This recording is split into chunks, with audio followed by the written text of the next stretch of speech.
Баршаңызға қайырлы күн достар, сіздермен бірге Эльмира.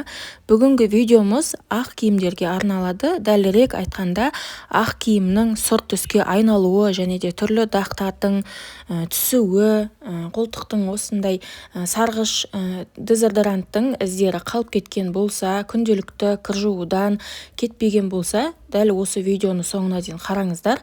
Сіздермен қымбат құралдарсыз, ванишсіз, түрлі дақ кетіргіш, қымбат құралдарсыз бюджетті жолмен үй жағдайында кетіретін боламыз. Осы каналға тіркеліп және де осы видеоға лайк басып, видеоны соңына дейін қараңыздар. Бізге қажет заттар күнделікті пайдаланып жүрген кір сабын, сұйық май, порошок және де ас содасы қажет болады. Және де осындай шұңғылдау үлкенірек ыдыс болса, суды қайнатып, судың мөлшері көз мөлшеріне қарап құятын боламыз. Және де оның үстіне кір сабынды салып, кір сабынды толығымен ергенше қайнатамыз. Сабын толығымен ергеннен кейін порошогымызды, ас содасын және де сұйық майдың барлығын біртіндеп құятын боламыз. Және де ас содасын салғаннан кейін осындай реакция жүреді. Сол үшін біз шұңғылдау ыдысты алдық. Қатты қайнаған кезде көпіріп тасып кетуі мүмкін. Және де ең соңында 2 ас қасық сұйық май құятын боламыз. Және де кірленген осындай дақталған ақ киімдерімізді біртіндеп салып, осындай бір құрылғыны алып, түбіне батырып, біртіндеп барлығын салатын боламыз. Және де шамамен 20-30 минут қайнатамыз.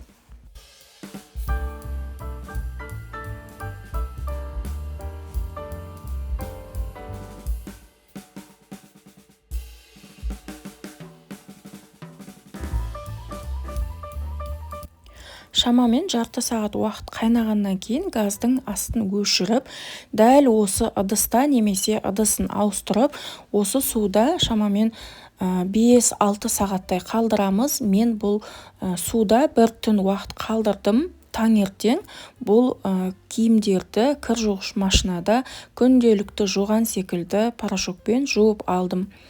Бұл жуып үтіктелген футболка, байқасаңыздар, едәуір ағарып қалған, және де мен ұзақ уақыт кетіре алмай жүрген қолтықтағы сарғыш түсі кетіп қалған. Мен өте қуаныштымын.